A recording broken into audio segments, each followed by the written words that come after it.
नमस्कार। दिलीप कुमार शुक्ला, निवर्तमान जिला सचिव समाजवादी पार्टी। आज पूरे हिंदुस्तान को कोरोना वैश्विक महामारी से जितना डर नहीं है, उतना ही डर देश की गरीब मध्यम वर्ग के लोगों को उनके रोजी रोटी की चिंता है। भाइयों एवं बहनों, कोरोना का संक्रमण अपने हिंदुस्तान में जब से शुरू हुआ तब से मैं इसको बहुत नज़दीकी से देख रहा हूँ, बहुत नज़दीकी से समझ रहा हूँ। इस कोरोना महामारी से किसी ने लाभ उठाया हो या न उठाया हो, परंतु मैं पूरे विश्वास के साथ और पूरे दावे के साथ कह सकता हूँ कि आज उत्तर प्रदेश और केंद्र में शासित केंद्र की सरकार, उत्तर प्रदेश की भारतीय जनता पार्टी की सरकार ने उसका भरपूर फ़ायदा उठाया है। भाइयों और बहनों, जब और जैसे ही कोरोना की भनक हमारे देश में लगी, इस सरकार ने फ़ायदा उठाना शुरू कर दिया। इन्होंने पहला लॉकडाउन किया और उससे पहले इन्होंने जनता कर्फ्यू लागू किया। क्या आप मुझे बता सकते हैं कि पेट की आग इस सोशल डिस्टेंसिंग से, इस बेरोजगारी से और सरकार की इस लापरवाही से दूर हो सकती है? कदाचित नहीं हो सकती है। सरकार ने पहले लॉकडाउन किया और ये बहुत खुशी की बात हुई कि देश की हर एक जनता ने, देश की हर एक पार्टी ने राजनीतिक गिला शिकवाओं को भूल करते हुए उसका भरपूर पालन किया। और वहीं से शुरू होती है हिंदुस्तान के कोने कोने से पलायन की शुरुआत। उत्तर प्रदेश के लोग हिंदुस्तान के तमाम मेट्रो शहर और बहुत सारे राज्यों में मजदूरी करने के लिए जाते हैं। वो किसी शौक़ से नहीं जाते हैं, क्योंकि उनको अपने प्रदेश में रोजी रोटी का कोई व्यवस्था नहीं है। पलायन शुरू हुआ, दूसरा लॉकडाउन शुरू हुआ। दूसरे लॉकडाउन में इन्होंने क्या कहा? और पहले लॉकडाउन में इन्होंने गारंटी दिया था, आज की सरकार ने गारंटी दिया था कि जो मज़दूर जहाँ जिस जगह है उसे सुरक्षा और उसके पेट की, उसके खाने पीने की, उसके स्वास्थ्य की चिंता हमारी है। लेकिन मैं कह सकता हूँ, मेरे भी हिंदुस्तान के कई राज्यों में संबंध हैं, कई राज्यों के मज़दूरों से संबंध है, कई राज्यों के लोगों से संबंध है।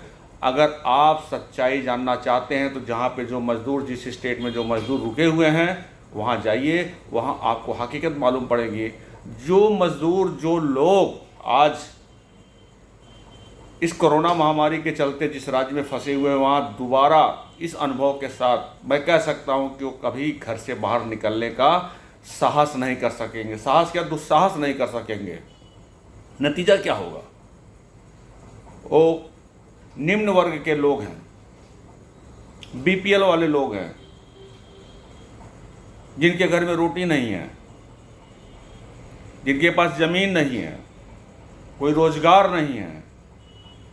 अगर उनका कोई रोज़गार है, उनका कोई साधन है, तो वो साधन, वो रोज़गार, वो जरिया उनकी मजदूरी है। और उत्तर प्रदेश में उनको नौकरी नहीं मिल सकती है। परिवार का पेट पालने के लिए जाते हैं लोग दूसरे प्रांतों में।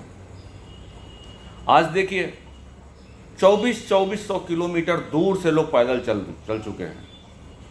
अहमदाबाद से निकले हुए हैं, भावनगर से निकले हुए हैं, बॉम्बे से निकले हुए हैं, हैदराबाद से निकले हुए हैं, दिल्ली से निकले हुए हैं, चेन्नई से निकले हुए हैं। कल की घटना बताऊं, लॉकडाउन जब शुरू हुआ उस समय हमारे बांसपार के टोला खेमपिपरा के कुछ मज़दूर चेन्नई में फंसे हुए थे। उन्होंने हमसे फ़ोन किया, उन्होंने अपना हालत बताया, मैं गौर किया यथासंभव मैं यहाँ से उनका मदद करने का कोशिश किया, लेकिन फिर भी आपातकाल ही होता है, प्रलय ही होता है। आखिरकार कल उनके सब्र का बांध टूट गया और वो चेन्नई से, जो 2400 किलोमीटर महाराजगंज से है, वो लोग चलने के लिए विवश हो गए। मैं सरकार से पूछना चाहता हूँ,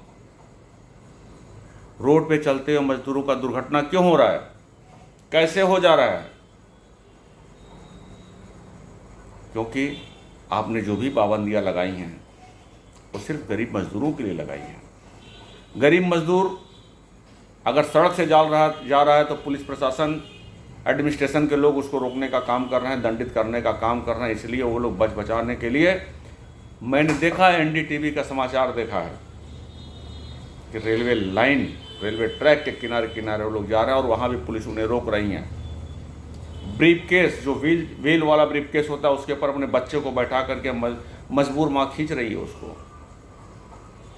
लोग रोड से जा रहे हैं, पीछे से गाड़ी हिट कर दे रहा है, लोग मर जा रहे हैं।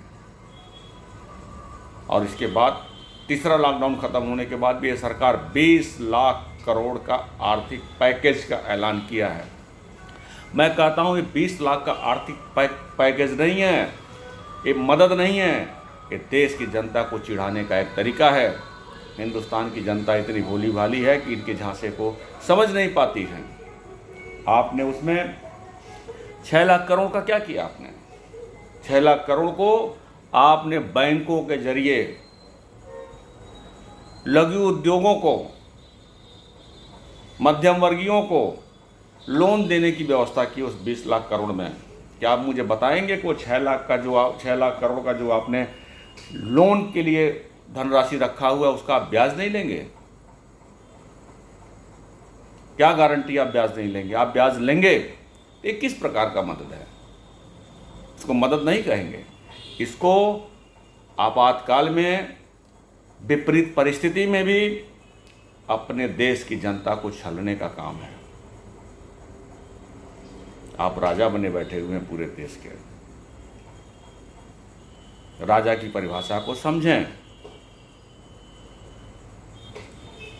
और जो इस समय आपातकालीन स्थिति में देश की सेवा कौन कर रहा है? देश की जनता कर रही है। देश के लोग प्रधानमंत्री आपातकालीन फंड में पैसा दे रहे हैं, व्यवसायी पैसा दे रहे हैं। लाठी कौन खा रहा है?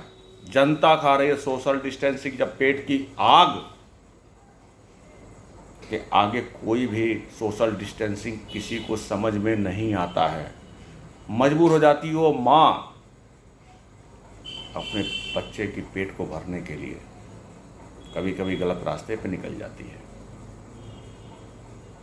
आज छोटे व्यवसायियों, सरकार का क्या दायित्व है? मैं उत्तर प्रदेश की सरकार से भी पूछना चाहता हूं कि आप अपने विद्युत विभाग को क्यों नहीं निर्देशित करते हैं कि लघु उद्योग, चाहे जो भी छोटे मध्यम वर्गीय व्यवसायी हैं, उनके बिजली बिल को माफ़ करने के लिए चंदा जनता दे, लाठी जनता खाए, घर में जनता रहे, भूख से जनता मरे, देश की सेवा में अपने कमाई का कुछ अंश प्रधानमंत्री राहत कोष में जनता दे, अपने मजदूरों को तनख्वाह व्यवसायी दे। लेकिन देश की सरकार, प्रदेश की सरकार अपना रत्ती भर भी किसी के ऊपर माफ़ करने के लिए तैयार नहीं है। मैं आपसे पूछना चाहता हूँ, कहना चाहता हूँ, आखिर बिजली बिल उनको क्यों भेजा जा रहा है? जो लघु या मध्यम वर्गीय उद्योग के लोग हैं, क्यों भेजा जा रहा है? क्यों नहीं आप माफ़ कर देते उस बिजली बिल को? आप माफ़ नहीं करेंगे क्योंकि आपको देश की जनता को और प्रदेश की जनता को सेवा करने का भाव आपके मन में नहीं। आप उनसे भी व्यापार करने के लिए बैठे हुए हैं और इस आपातकालीन महामारी के समय भी अपने देश की जनता के साथ, अपने प्रदेश के जनता के साथ आप व्यापार कर रहे हैं। मैं समाजवादी पार्टी का निवर्तमान सचिव होने के नाते मेरा दायित्व बनता है कि गरीब मजदूरों के परेशानियों को जनता के सामने लाना। मैं लाता हूं, लाता रहूँगा। आप देश की जनता की भावनाओं को समझें। समय दूर नहीं है और देश की जनता, प्रदेश की जनता आपको माफ़ करने के पक्ष में नहीं है।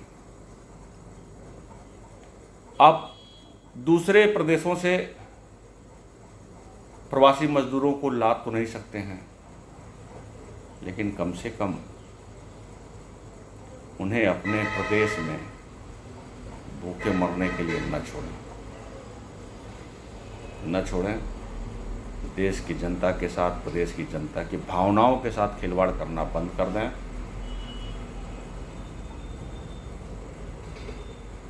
इससे ज़्यादा क्या कहना है, नहीं कह सकते हैं, क्योंकि आप